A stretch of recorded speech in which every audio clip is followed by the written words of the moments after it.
Assalamu alaikum. Hello everybody, Mr. Gamal with you. Now with Black Beauty, Chapter 10. Chapter 10. Changes. Changes. Black Beauty never expected anything to change. هو كان بيعتقد كده، لكن هنشوف دلوقتي what happened? What happened? Squire asked Johnny about James. Squire طبعا بيسأل about James and we don't know. مش عارفين احنا ايه اللي حصل برضو. John said that he was a good boy and hard worker. طبعا عارفين، شفتوا هنا بيشكر فيه كويس جدا. Squire said that his brother-in-law wanted a young man to work with him. And the Squire chose James to do that job with a good salary. وده طبعا التشينج اللي حصل عندي هنا. Think about this word, please. Errand. Errand. Errand. Try to think carefully. The questions. What did the Squire's brother-in-law want? Why? What did the Squire's brother-in-law want? Why? The second, how did the Squires test James? How did the Squires test James? How did the Squires test James? Let's watch and listen. Black Beauty, Chapter 10. Changes.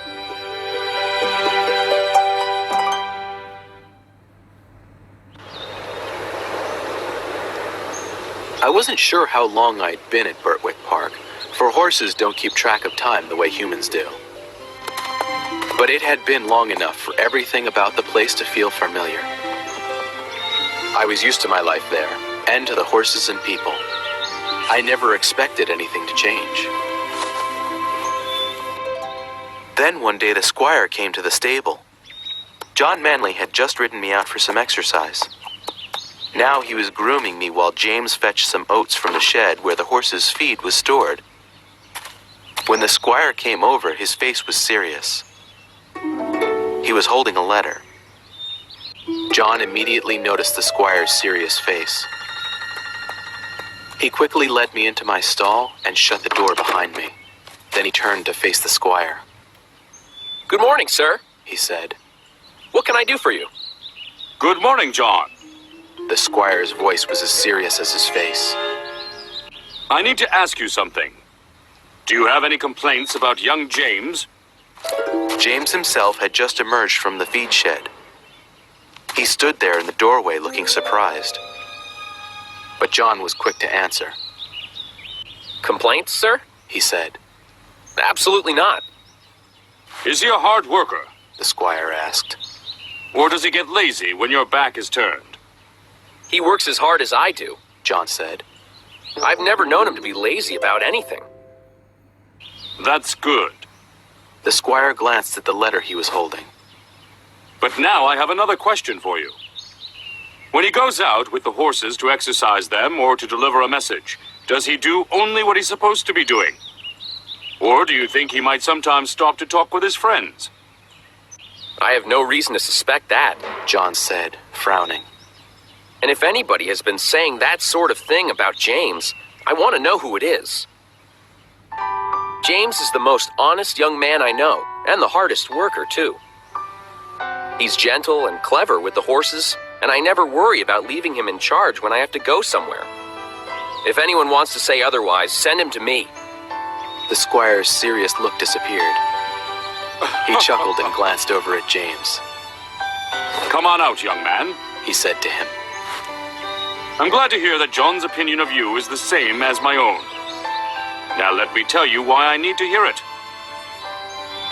James came out to the yard. He looked nervous. "What is it, sir?" He asked. "Has someone been saying bad things about me?" Not at all, my boy. The Squire assured him. I'm sorry to worry you, but I needed to make sure I got John's honest opinion. You see, my brother-in-law just wrote to me. He held up the letter. Then he explained that his brother-in-law was looking for a groom. His old coachman has been with him for 30 years. He went on.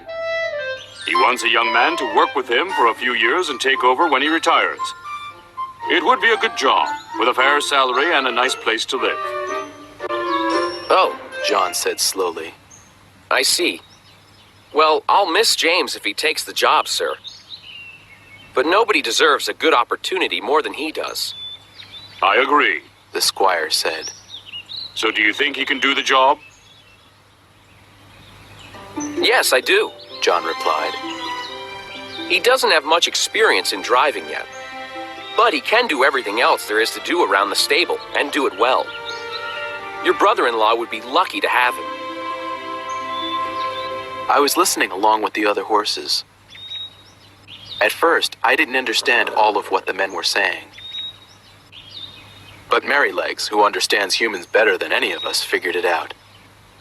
James was going to be leaving us in about a month to work at another stable. In the meantime, he needed practice driving the carriage as much as he could. For the next few weeks, the carriage went out more than ever before. Normally, the squire only used it when his wife was going somewhere with him. But now Ginger and I were hitched to the carriage for every errand, no matter how small.